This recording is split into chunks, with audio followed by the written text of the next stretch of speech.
नमस्कार। आप देखना शुरू कर चुके हैं समाचार अड्डा और मैं हूं अंकित शर्मा। आज विश्व विरासत दिवस है और समाचार अड्डा उस स्थान पर पहुंचा है जहां बीते कई सालों में दर्जनों नायाब प्रतिमाएं प्राप्त हुई हैं।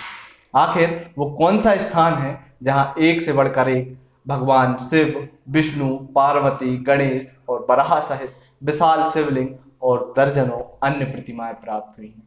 जी हाँ, एक ऐसी ही विरासत है हमारे विदिशा जिले में और उस विरासत को हम आपको पूरे विस्तार के साथ आपसे रूबरू कराएंगे।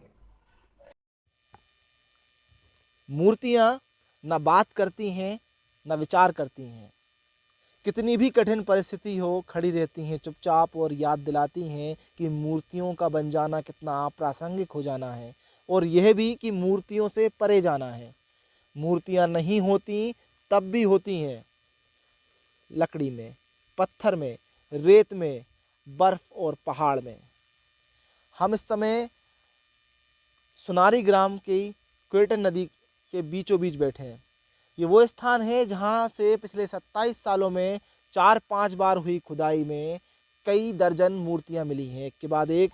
कई अद्वितीय अद्भुत प्रतिमाएं, गणेश प्रतिमा, वराह प्रतिमा, अद्भुत विष्णु प्रतिमाएं इस नदी से लगातार प्राप्त होती रही हैं। ये प्रतिमाएं जो प्राप्त हुई हैं ग्रामीणों के खुद के प्रयास से, उन्होंने मूर्तियों को खोद के निकाला है, जो कि कम अनुभव के कम संसाधनों में ये जो मूर्तियां निकालने का काम हुआ है। ताज्जुब की बात है जब इतनी बड़ी एक साइट है जहां पर आर्कियोलॉजिकल सर्वे ऑफ इंडिया अपना काम कर सकता है और इतने तज्ञ विशेषज्ञ मर्मज्ञ लोग उनके पास हैं, पूरे संसाधन हैं, तब आर्कियोलॉजिकल सर्वे ऑफ इंडिया कहाँ है और इस क्षेत्र पर ध्यान क्यों नहीं दे रहा है कि यहाँ पर एक इतनी बड़ी साइट है जहाँ से दर्जनों मूर्तियाँ प्राप्त हुई हैं। उस स्थान पर अभी तक एक भी बार एएसआई के किसी भी प्रोजेक्ट का, किसी भी खुदाई के योजना का कोई भी कार्यान्वयन नहीं हुआ है। जबकि देखा जाए तो इस छोटा क्षेत्र नहीं है, 7-8 किलोमीटर लंबा क्षेत्र है जिसमें कि ये मूर्तियाँ लगातार प्राप्त होती रही हैं।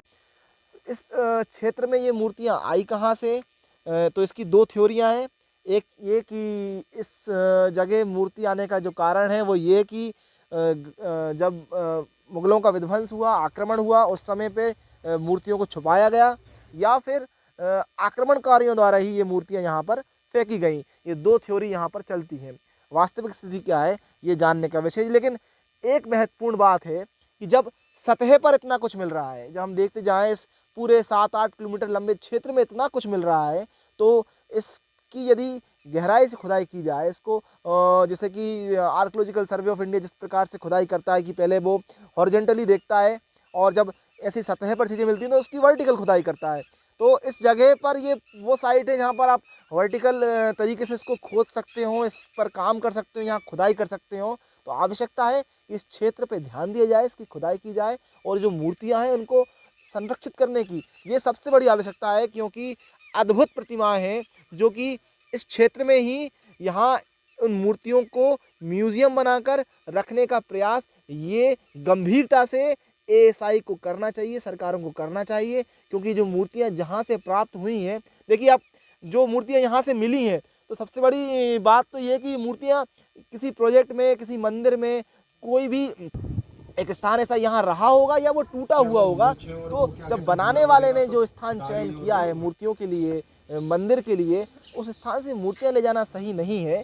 और जब हम मूर्तियों को संरक्षण करने की बात ही कर रहे हैं तो इस स्थान पर भी वो संभव है। नीलकंठेश्वर महादेव का मंदिर है जहाँ पर दर्शनालु आते हैं, श्रद्धालु आते हैं, पर्यटक आते हैं। कई इतिहासकार और पुरातत्व में रुचि रखने वाले युवाओं का यहाँ आना होता है, कई रिसर्चर्स यहाँ आते हैं। तो ये मूर्तियाँ यदि यहीं रखी जाएं और ये सुनारी ग्राम में रखी हुई मूर्तियाँ, और अभी भी जब मैं दावे के साथ कह सकता हूँ खुदाई होगी तो बेशक यहाँ एक से एक नायाब मूर्तियाँ यहाँ से मिलेंगी। इन सब मूर्तियों को यहीं के एक किसी संग्रहालय में रखने की आवश्यकता है ताकि ये एक अच्छा स्टडी सेंटर बन सके। लोग पुरातत्व को, अपने इतिहास को, सभ्यता को, मूर्तिकला को, इन सबको समझ सकें। ये एक अच्छा अध्ययन केंद्र साबित होगा। ये समाचार अड्डा के लिए मैं मधुर शर्मा, हमारे साथ कैमरे पर है सौरभ तामेश्वरी। धन्यवाद। एक बार एक मूर्तिकार से पूछा गया कि इन पत्थरों को तुम इतनी सुंदर प्रतिमाओं में कैसे बदल देते हो। मूर्तिकार का जो जवाब था वह बेहद ही प्यारा था।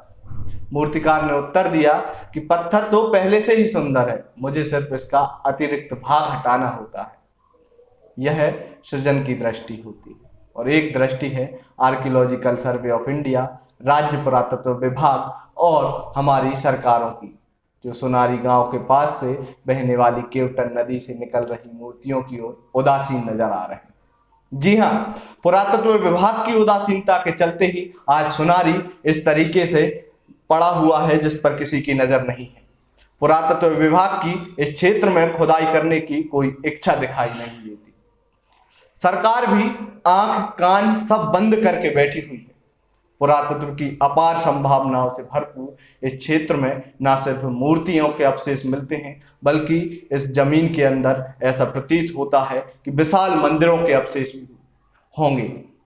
यहाँ तक कि गांव वाले यह तक कहते हैं कि इस नदी से मूर्तियों का निकलने का क्रम निरंतर जारी रहा है, पर हमने एक समय बाद प्रशासन की उदासीनता के चलते मूर्तियों के खुदाई के काम को आगे नहीं बढ़ाया, क्योंकि प्रशासन का कोई सहयोग हमें नहीं मिला। समाचार अड्डा का प्रयास है इन मूर्तियों को संरक्षित कर पुरातत्व विभाग की इस क्षेत्र में पुरातत्व की दृष्टि से चिन्हित महत्वपूर्ण स्थानों पर खुदाई करे, ताकि जो रहस्य अभी तक जमीन में दबे हुए हैं वह निकल कर आए, उन्हें जाना जाए, इतिहास के अनसुलझे सवालों को सुलझाने का प्रयास हो। सरकार और पुरातत्व विभाग को इन्हीं सवालों से और इन्हीं प्रश्नों से नहीं भागना चाहिए।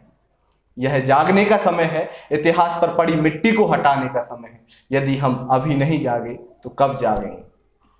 यदि यह वीडियो आप YouTube पर देख रहे हैं तो अपने मित्रों के साथ इसे साझा करें, हमारे चैनल को ज़्यादा से ज़्यादा सब्सक्राइब कराएं, और यदि इस वीडियो को आप फेसबुक पर देख रहे हैं तो हमें फेसबुक पर लाइक करें और हमारे वीडियोज़ को ज़्यादा से ज़्यादा शेयर करें।